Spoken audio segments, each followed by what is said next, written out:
অসমৰ প্ৰথম মহিলা পৰিচালিকা সুপ্ৰভা দেৱী 1938 চনৰ 24 ডিচেম্বৰত ডিগবৈত প্ৰয়াত যোগেন্দ্ৰ কুমাৰ ৰাজখোৱা আৰু প্ৰয়াত স্বৰ্ণপ্ৰভা ৰাজখোৱাৰ ঘৰত তেখেতে জন্ম লাভ কৰিছিল। স্কুল কলেজীয়া দিনৰে পৰা ক্ৰীড়া সংগীতত অংশগ্ৰহণ কৰি বহুতো সফলতা আৰু গৌৰৱ কঢ়িয়াই আনিছিল।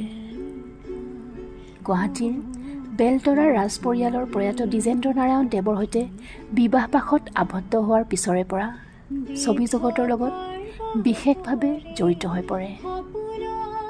তেওঁ স্বামীৰ সৈতে মিলি বহুতো ছুপাৰহিট অসমীয়া ছবিৰ নিৰ্মাণ আৰু বিতৰণৰ কামত জড়িত হৈ পৰিছিল।